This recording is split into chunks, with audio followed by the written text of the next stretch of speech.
Bonjour à tous et bienvenue dans cette nouvelle vidéo sur ma chaîne YouTube et on se retrouve aujourd'hui avec la critique du dernier film de Christopher Nolan, Tenet, sorti aujourd'hui au moment où je sors la vidéo. Je l'ai vu hier soir en avant-première et je vais vous donner mon avis. Alors, je vais diviser mon avis en trois parties. La première partie sera de ce que j'ai vécu au cinéma, qui n'est pas relié exclusivement au film, mais quand même. Et après, je vous parlerai dans une première partie sans spoiler et une deuxième partie avec spoiler. Jusqu'à la minute indiquée dans le titre de la vidéo, vous êtes tranquille. Après, je vais spoiler comme un goret. Alors, en plus, ce film, il est très compliqué à résumer en même temps. Donc, je vais essayer de faire de mon mieux, mais vous inquiétez pas, il n'y a aucun risque de spoil dans cette vidéo. Je vous promets, vous êtes vraiment garanti de pas en avoir. Vraiment. Parce que déjà, je vais vous dire un truc, c'est que moi quand je suis allé au cinéma, je ne savais absolument rien de ce film. J'avais juste vu une première bande-annonce, juste un délire visuel, mais j'avais rien compris de l'histoire et des tenants et les aboutissants. Ce qui fait que je ne savais rien quand je me suis installé dans la salle et je vais essayer de vous laisser un petit peu dans cet état-là. Parce que je pense que même si moi j'aurais aimé en savoir plus, j'en parlerai dans ma critique, mais bon. Mais je vais d'abord parler de mon expérience dans ma salle de cinéma. En fait, j'ai eu un problème, c'est que le son de mon cinéma était, mais alors, horrible, c'est-à-dire beaucoup trop fort. Et quand je vous dis beaucoup trop fort, c'était infernal.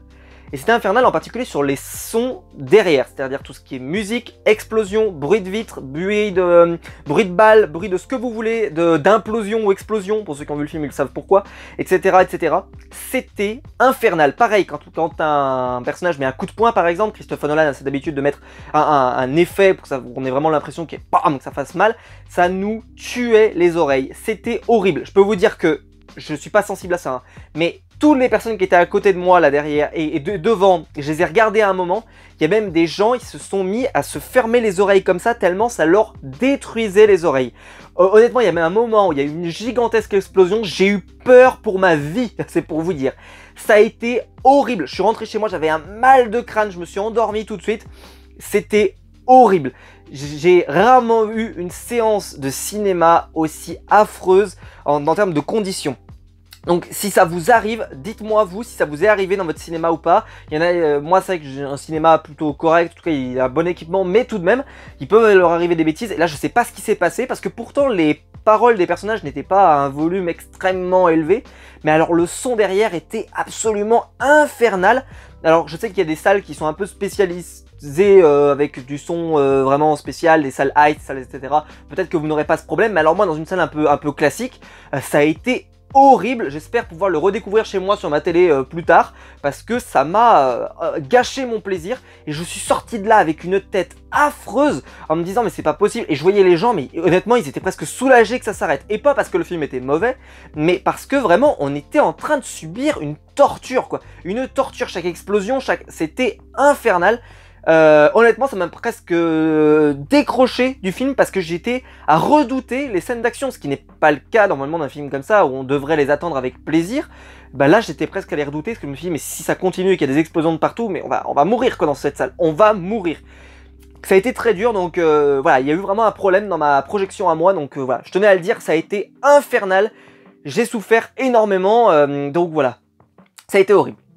Voilà, maintenant on va passer à la critique vraiment du film, hein, ce qui vous intéresse, parce que peut-être que ce que je vous ai vécu, vous ne le vivrez pas, en tout cas je vous le souhaite. Mais dites-moi vous si ça vous est arrivé aussi, parce que ça m'intéresse. Est-ce que c'est que moi dans ma salle de cinéma auquel c'est arrivé? Parce que moi c'était horrible, invivable, invivable. Hein, on est enfermé dans une pièce, mais franchement c'était de la torture.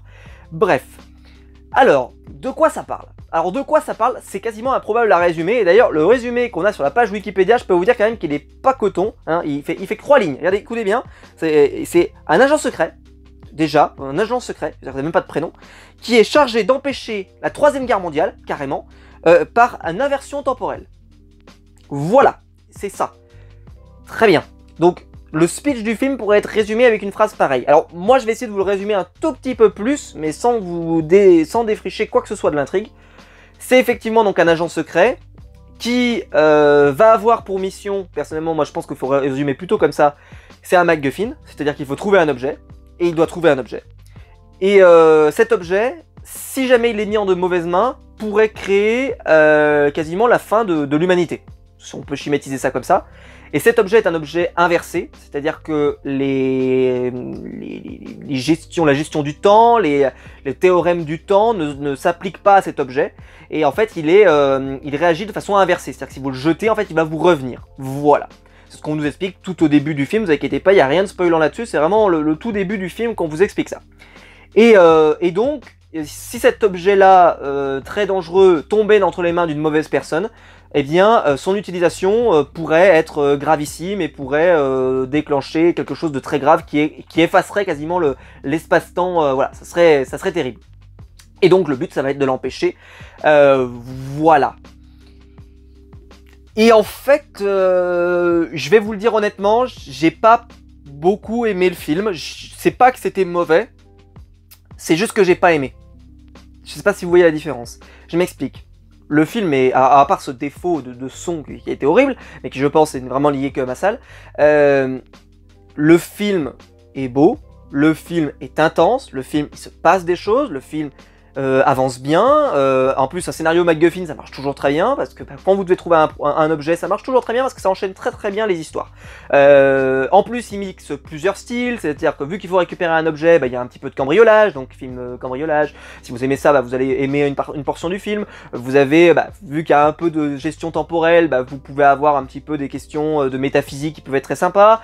Il y a bien sûr des plans ultra stylés, avec un côté un peu Inception, avec des plans qui sont faits exprès pour être inversés, etc. C'est très bien, c'est très intéressant. On voit qu'il s'est un petit peu cassé le crâne pour faire ça, même s'il y a un plan, j'arrivais pas trop à me l'expliquer, je vous l'expliquerai en partie spoil, parce que alors là, celui-là, il m'a bloqué pendant tout le long de la séquence, je comprenais pas.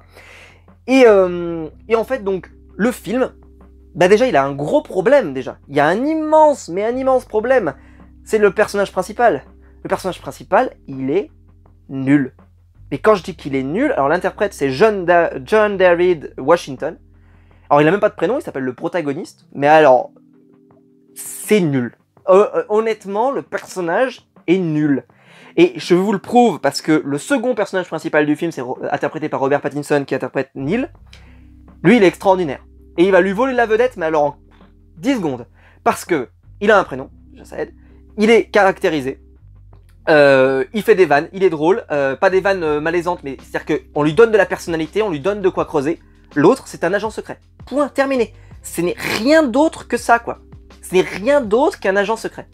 Et il n'a rien d'autre à développer dans toute l'intrigue. C'est pour ça que je n'excuse pas forcément l'acteur, c'est que j'ai l'impression que Christopher Nolan a voulu vraiment qu'il joue d'une manière à être totalement impersonnel. Cet acteur, ce personnage, est une fonction. Il doit chercher le MacGuffin. Il doit chercher cet objet, doit l'avoir entre les mains au bout du film. C'est tout. Et doit comprendre comment ça se fait, qu'il se passe tout ça, et qu'est-ce que ça pourrait provoquer, etc. Mais en gros, si on schématise vraiment l'enjeu du film, ce personnage, il n'y a aucun intérêt. Vous pouvez pas vous passionner pour ce personnage. Vous pouvez pas avoir peur pour lui, vous pouvez pas être angoissé pour lui. Ils essayent de faire une sorte d'histoire d'amour, ça ne prend pas, clairement ça ne prend pas. Alors oui, il y a un petit moment, il essaye quand même un petit peu de lui donner un petit peu de sentiment, mais honnêtement, c'est ni fait ni à faire, c'est une catastrophe. Et quand un personnage principal de ton film est raté, c'est compliqué d'avoir un excellent film. Et je prends un exemple, c'est comme si Retour vers le futur avait un Marty McFly et un Doc Brown qui étaient ratés. C'est pas possible en fait. Et là c'est un peu le cas. C'est-à-dire qu'on a Marty McFly qui est raté. Et c'est catastrophique. Ensuite, alors le film explique très mal ses enjeux au début. Je vais le comparer avec un autre film de Christopher Nolan, et c'est là où je vais passer mon petit moment où je vais parler de la production et de la promotion du film. On le sait, les salles de cinéma ont du mal à remplir. Je peux vous dire que moi, avec Simon Fait, j'ai souffert. Mais ont du mal à remplir, etc., etc. Donc, il y a eu une promotion énorme sur le film. Et le film a été teasé sur 3 trucs. Si vous avez aimé le Batman de Christopher Nolan, si vous avez aimé Inception, et si vous avez aimé Interstellar. Ils n'ont pas trop parlé de Dunkerque. Mais surtout ces 3 films-là. Pourquoi? Parce que dans les 2 premiers, Inception et Interstellar, il y a l'utilisation, on va dire, d'une donnée métaphysique que va utiliser Christopher Nolan, et il va en exploiter tout le sens. Et de l'autre côté, le mainstream total avec Batman. Même si c'était un film très exigeant, mais c'était quand même un mainstream total avec Batman. Et donc ils essayent de recruter tout le monde. C'est-à-dire que si t'aimes le grand cinéma avec des plans de ouf, bah à côté Inception, bah tu vas l'avoir.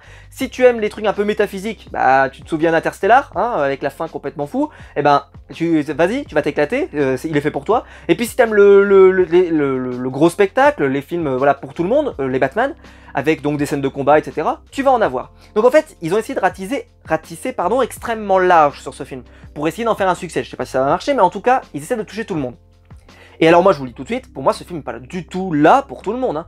C'est pas du tout un film pour les amateurs du Batman de Christopher Nolan. Mais rien à voir, rien à voir. C'est beaucoup plus proche d'Interstellar à la limite, sans en avoir le génie. C'est beaucoup plus proche de Inception, sans en avoir un effet wow qui va venir. Même si les plans sont plutôt stylés, Inception vous faites wow, dans celui-là vous allez faire, c'est sympa. Bon, c'est cool, voilà.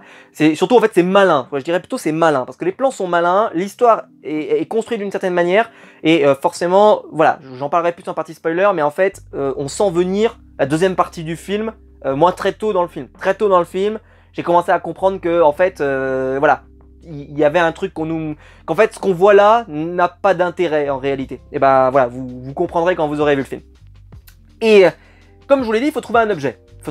Donc le personnage, l'agent secret, va se déplacer de lieu en lieu pour trouver cet objet. Il faut faire un cambriolage, un machin, etc. Et bah cette partie-là, elle est plutôt pas mal. Sauf que ce qui manque, c'est la partie du début. Et dans Inception, je vais comparer avec Inception, pas forcément pour en dire du mal, hein, c'est juste pour comparer ce qui a été différent. C'est qu'Inception, c'est quand même un film qui passe quand même son temps à parler d'un théorème extrêmement complexe que personne ne comprend. Et ben donc Christopher Nolan va passer un moment au début du film, après la scène d'intro où on bite pas grand chose, à t'expliquer le concept, à t'expliquer le théorème, à t'expliquer les choses. Et ben là c'est pas le cas. Parce qu'il y a un moment, le protagoniste voilà, après sa première mission, où on comprend pas forcément les tenants et les aboutissants, arrive dans un lieu, et il y a une femme qui lui explique, voilà, les règles, on va dire, de ce nouvel univers dans lequel il va évoluer. Et honnêtement, l'explication, il y a même un moment, je vous promets sur ma vie, elle lui dit « Non mais ça, t'as pas besoin de le savoir. » Un truc comme ça. Genre, t'en as pas besoin, de toute façon, tu comprendras pas. Et en fait, ça, dans Inception, ce n'est pas le cas. Et ça va revenir d'autres fois, où on va te dire « C'est pas grave. C'est pas grave si tu comprends pas, c'est pas grave. » Et si, c'est grave, parce que ça nous empêche, je pense, de nous immerger totalement dans l'histoire. Et en fait, le moment où vous comprenez l'histoire, c'est seulement la deuxième moitié du film. C'est un peu tardif pour comprendre. Même si, attention, la première partie, vous la comprenez, parce que comme je vous l'ai dit, quand on a compris qu'il faut chercher un MacGuffin, c'est clair comme scénario, c'est hyper clair. Mais alors, au début, c'est pas très clair qu'il faut trouver un MacGuffin. Mais dès qu'on trouve un objet, dès qu'on a compris qu'il faut trouver un objet, ça marche beaucoup mieux. Parce que, même pour le tout venant, n'importe quel téléspectateur dans la salle, on comprend, il faut trouver cet objet, c'est le but. Et peu importe le risque qu'il faudra prendre, peu importe ce qu'il faudra faire, il faut trouver cet objet. Le film est donc un accident en fait au début du parcours et qui va provoquer un énorme problème voilà, dans cette partie du film qui, comme je vous l'ai dit, jusqu'à le moment où en fait, on va vraiment nous expliquer qu'il faut trouver un MacGuffin, et ben le film ne va pas vraiment se lancer. On comprend pas vraiment, il y a des discussions interminables avec des personnages, et vu que le personnage a aucune caractérisation comme je vous l'ai dit, et ben c'est des discours assez vides. Par exemple, ils ont quand même mis Michael Caine quand même, qui est quand même un des meilleurs acteurs, voilà, dans un moment où tu comprends rien. Honnêtement, le dialogue des deux personnages, on ne comprend rien. Les deux personnages discutent, il lui explique, ouais, il va lui donner de l'argent sans compter, il pourra faire ce qu'il veut, mais il n'explique pas les pourquoi, comment, quel est l'objectif. Même le personnage dit, mais je suis censé faire quoi? Bah, c'est pas forcément clair. Pour le téléspectateur, ce n'est pas clair. Il n'y a rien qui est clair, en fait. Et ça va être, à partir de ce moment-là, on va vraiment nous expliquer, parce que ça va être à ce moment-là qu'on va commencer à introduire le MacGuffin, qu'on va comprendre ce qui se passe, et on va comprendre les enjeux, et qu'on va comprendre le film. Mais c'est quand même long, parce que ça fait à peu près 25 minutes, une demi-heure qu'on bite rien, c'est compliqué. Et ensuite, il y aura la deuxième partie du film que je parlerai en partie spoiler, qui là est plus complexe, voilà, j'en parlerai plus parce que je voudrais pas vous gâcher le plaisir.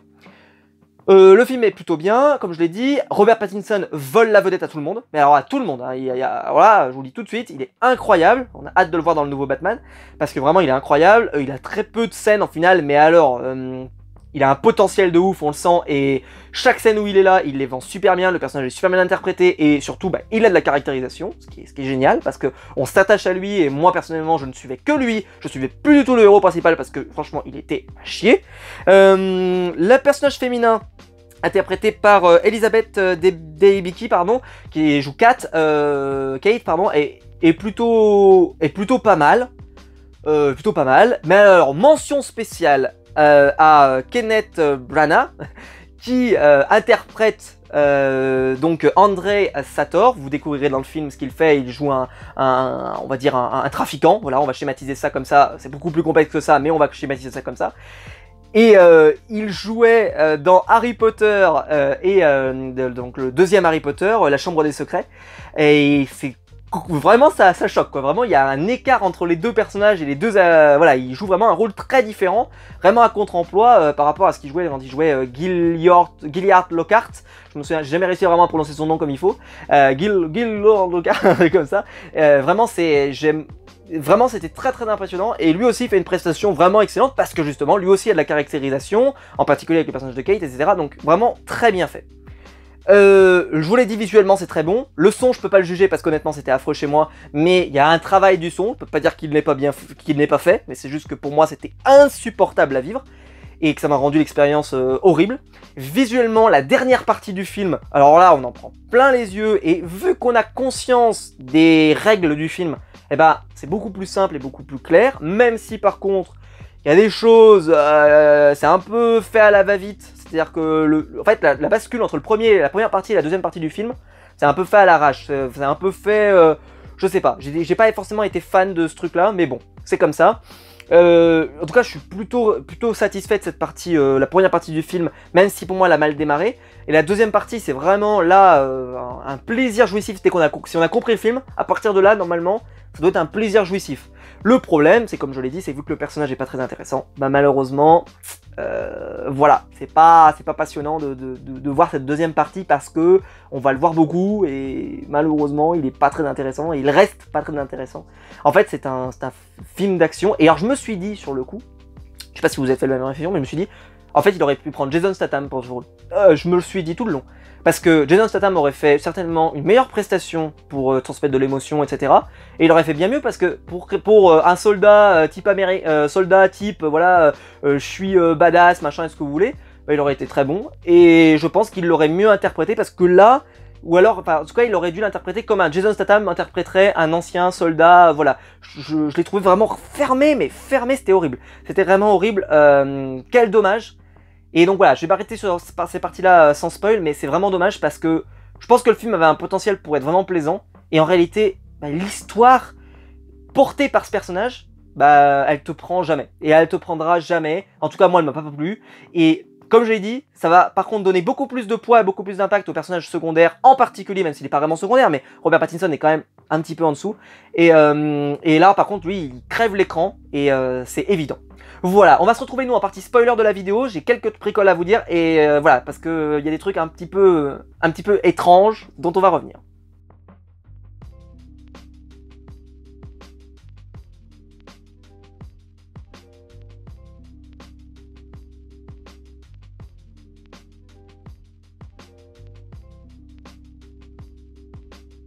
On est maintenant en partie spoiler de la vidéo, donc j'espère que maintenant vous avez vu le film, parce que je vais spoiler. Et alors, comme je vous expliquais précédemment, en fait le film est en deux parties.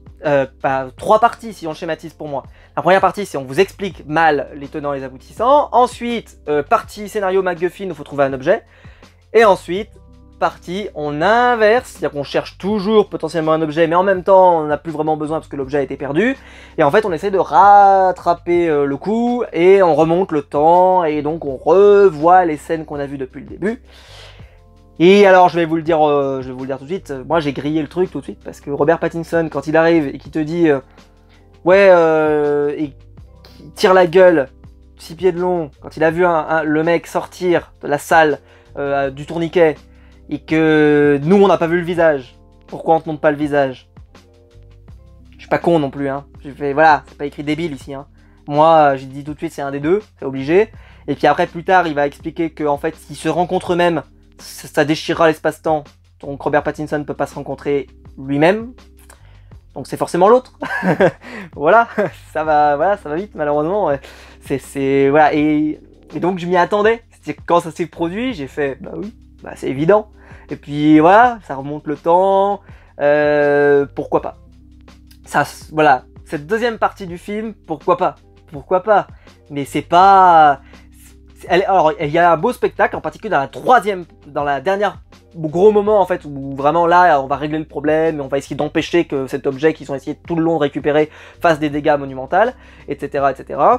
Et on va avoir ce gros moment, ce gros affrontement, nanani nanana, ça marche très bien. Robert Pattinson est génial dans cette partie-là aussi, où il y met vraiment du cœur, et vraiment le personnage est intéressant, il y met voilà, il est humain ce personnage, l'autre pas du tout humain, c'est un personnage en costard, et puis point, c'est vraiment nul.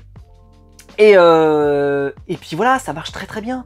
La partie là, bon même si moi j'avais des problèmes parce qu'il y avait beaucoup trop de bruit, mais bon c'est comme ça.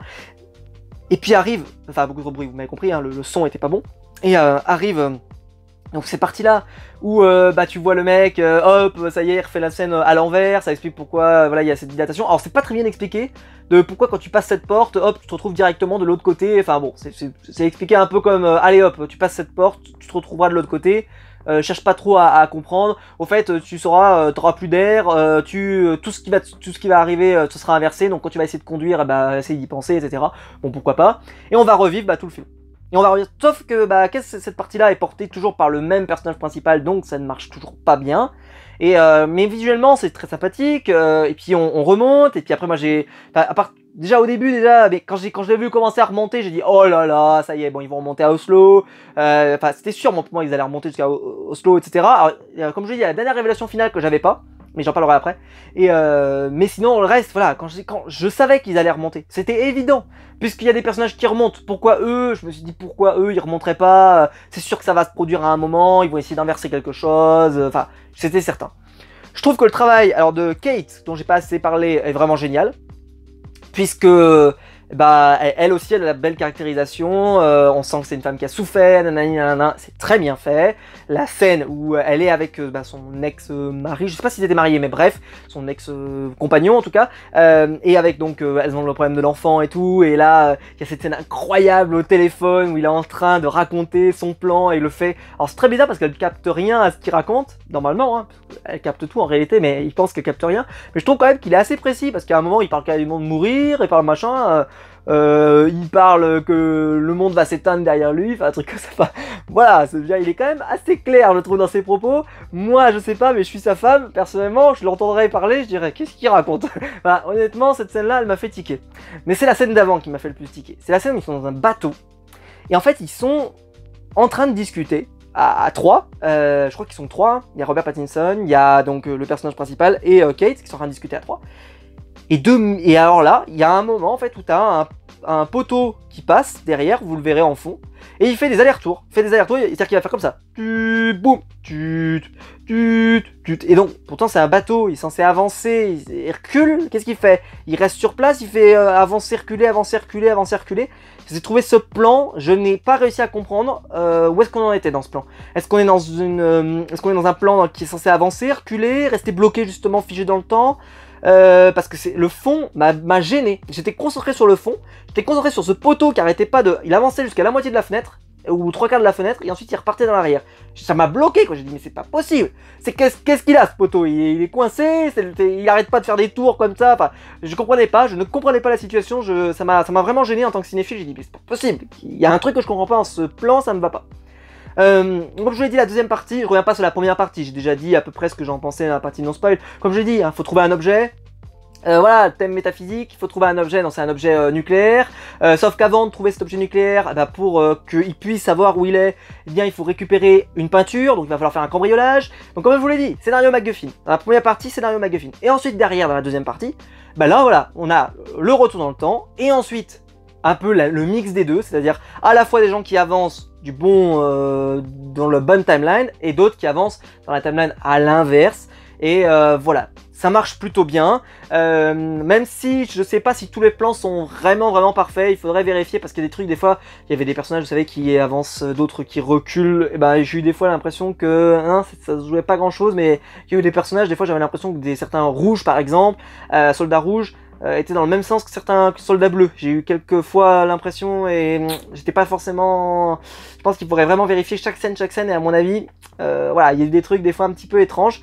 Et donc là, le but, c'est qu'il y ait à la fois donc une mission qui sache déjà ce qui s'est passé et donc ils vont pouvoir leur dire ce qu'il faut éviter et d'essayer donc de récupérer ça. L'objet qui va détruire le monde et voilà, ils vont y arriver, gros combat final, elle va buter son mari, un peu trop tôt mais ça va pas empêcher que la mission soit accomplie. C'est Robert Pattinson qui va les sauver à la fin et justement c'est pour ça que je pense que Robert Pattinson est en fait le vrai héros du film, c'est pas l'autre, parce que l'autre c'est une catastrophe. Et il arrive, il est, voilà, personnage hyper bien, hyper sympa, hyper cool, caractérisé génialement, moi je l'ai adoré, hyper bien interprété, enfin super quoi. Et puis il arrive à la fin, il récupère chacun un morceau, et là ils se disent, là c'est assez marrant parce que cette scène qui fait référence à la première scène où ils sont en train de discuter du plan, où ils discutent et ils disent oui en fait ceux qui vont descendre, les deux qu'on va descendre tous les deux, on va mourir.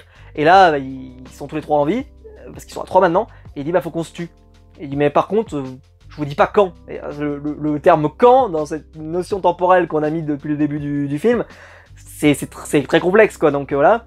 Et là donc Robert Pattinson donc alias Neil s'en va et il se retourne parce que le personnage principal le regarde et il lui dit en fait t'en sais beaucoup plus que ce que tu me dis, en fait on s'est déjà vu, c'est ça?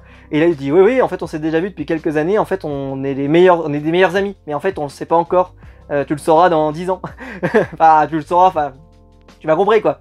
Et cette scène là elle était jouissive parce que je m'attendais pas, parce que honnêtement je pensais vraiment qu'il savait, je savais qu'il en savait, parce qu'on nous dit au début qu'il en sait plus, mais je pensais pas qu'il en savait autant. Et en fait, si, il en sait énormément. Et ça, c'était une belle surprise. C'était une très belle surprise. Et la dernière partie, où là, c'est le moment où il dit assez bien, c'est le moment où la fille, Kate, attrape le téléphone, qui pour moi était une scène très banale, on pourrait dire.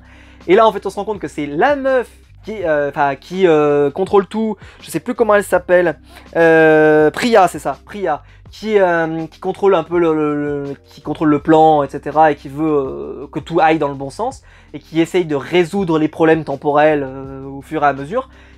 Là, elle arrive, elle est magnifique parce que elle est prête à la tuer. Et là, alors c'est très bizarre parce qu'il est dans la voiture, elle l'a pas vu venir, bon, pourquoi pas. Et là, il bute le mec d'à côté, il la bute elle, et on comprend voilà qu'il lui dit non, mais en fait, y a pas besoin, c'est bon, je m'en occupe, voilà, c'est moi le personnage principal. Et c'est moi le protagoniste, c'est moi le personnage principal, mais comme je l'ai dit, le personnage principal, et c'est lui en fait qui a tout lancé, et il va continuer à remonter. Alors ce qui est très bizarre, c'est que je sais pas comment il fait pour remonter au fur et à mesure, puisque là par exemple le temps continue d'avancer, on va dire de façon classique, donc il faut toujours qu'il y ait une tournante là, un tourniquet pour pouvoir remonter le temps au fur et à mesure, donc c'est-à-dire qu'il en a toujours un à disposition, je sais pas trop, parce que là, par exemple, c'était dans la voiture, le temps pour moi continue d'avancer de façon linéaire, il n'avance pas à rebond. Donc voilà, bon, donc ça veut dire qu'il y a un moment entre ce moment et le moment où l'incendie va avoir lieu, où il va remonter, ou même, ouais, presque jusqu'à l'incendie, où il va remonter le temps à nouveau, il va le remonter suffisamment loin, là, pour re-rencontrer Neil au début, etc., etc. Donc, ça peut être très intéressant, à voir ce que ça va donner. C'est dommage, voilà, qu'on n'ait pas cette partie-là, parce que limite, moi, j'aurais voulu le voir, quoi. C'est-à-dire vraiment pour avoir le côté hyper jouissif où il arrive, il remonte le temps jusqu'au bout, jusqu'au moment où ils sont censés se rencontrer, et ça aurait pu se terminer juste là-dessus, boum, où ils se rencontrent et ils se redisent, salut, on se connaît pas encore, mais on va apprendre à se connaître. Je sais pas, ça aurait pu être une meilleure fin. Je trouvais que la fin était bien, mais ça aurait peut-être été encore meilleur, encore plus jouissif. Voilà. Et comme je l'ai dit, donc moi, bon, le son de la musique a été gâché, mais les plans sont plutôt beaux. Par exemple, vous savez, les impacts de balles qui en fait disparaissent, réapparaissent parce que ils sont pas été encore faits, ou alors ils sont déjà là et la balle n'est pas encore arrivée, etc., etc. Ça, c'est très réussi. Voilà, vraiment le film est techniquement, c'est très intéressant. Mais alors, sur le message du film, sur le personnage principal, vu que le message, par exemple, sur le temps, par exemple, la question de paradoxe temporel, on nous dit, c'est pas grave. Et on nous dit, par exemple, il y a cette phrase, moi j'adorais ça, le passage de Robert Pattinson, pour dire que vraiment j'adorais ce personnage, où il explique, si jamais tu tues ton grand-père, et ben en fait t'es obligé d'être né pour avoir tué ton grand-père. Donc ton grand-père est toujours là quelque part. Voilà. Ça, c'est un paradoxe temporel. C'est-à-dire que, contrairement dans Marty McFly ou dans Retour vers le futur, où si jamais ses parents ne se marient pas, il disparaît, là, il dit, bah non, c'est pas possible en fait. Parce que si jamais Marty est là au moment où ils se sont séparés, qu'ils ne se sont pas mariés en tout cas, ça veut dire qu'il est intervenu, et donc, pour être intervenu, ça veut dire qu'il a bien fallu qu'il naisse quelque part. Bon, ça, c'est une théorie temporelle, je sais que, en fait, ça fait une boucle comme ça, enfermée, et en réalité, il faut sortir de la boucle au moins une fois, c'est-à-dire la première fois qu'il sort de la boucle, c'est-à-dire qu'il y a toujours au moins une personne qui a eu un... Bah, Marty, il a forcément eu un père et une mère. Et que même si ça reste en boucle, et ben voilà. Et ben ça marchait très bien dans le film, mais ça nous est expliqué un peu comme ça nous est balayé sous le tapis, parce qu'au final, ce sera pas très utilisé. Le problème d'un certain paradoxe temporel, c'est pas très utilisé. Après, j'ai adoré moi la scène de course-poursuite en voiture. Même si là, on hurlait parce que j'en pouvais plus, enfin moi j'en pouvais plus, vraiment ça me faisait horriblement mal. Mais la scène avec où ils essaient de récupérer donc la mallette, et là ils se la passent entre voitures, et après donc tu revois la scène à l'inverse et que tu te rends compte qu'ils l'ont jetée dans une voiture et tout. Enfin, c'était vraiment super bien. Bref, j'ai beaucoup aimé, et cette partie-là. Mais comme je l'ai dit, un film qui malheureusement a un mauvais personnage principal ne peut malheureusement pas, en tout cas moi, me convenir, voilà, me convenir. Et voilà, je préfère largement Inception, et je préfère bien sûr la trilogie du Dark Knight, mais voilà. Je pense qu'il y avait une belle idée, parce que le théorème temporel, comment il l'a utilisé, bah, c'est assez nouveau, c'était assez malin, mais pour moi il a vraiment raté son début de film, et son personnage principal. Ça fait beaucoup, Christopher. Voilà, j'espère que la vidéo vous aura plu. Si c'est le cas, vous pouvez la liker, vous pouvez vous abonner, vous pouvez la partager sur les réseaux sociaux. Il y a le lien YouTube, on ne pouvait plus faire de dons dessus, enfin, vous pouvez plus regarder de pub, mais il est toujours là, si jamais vous voulez faire des dons. Et vous pouvez vous abonner, bien entendu. Et n'hésitez pas à me dire dans les commentaires ce que vous avez pensé du film, sans spoiler ou avec spoiler, et vous prévenez. Voilà, pour qu'on en discute ensemble. Surtout sur le plan que je vous ai dit, où vous n'arrivez pas à comprendre vraiment pourquoi ce bateau, qu'est-ce qu'il avait, etc. Je trouvais ça très bizarre. Surtout que le plan large ne montrait pas du tout ces poteaux qui passaient là, donc je ne comprends pas. En tout cas voilà, n'hésitez pas à me dire tout ça. On se retrouve nous très vite pour une prochaine vidéo sur ma chaîne YouTube. Allez, ciao!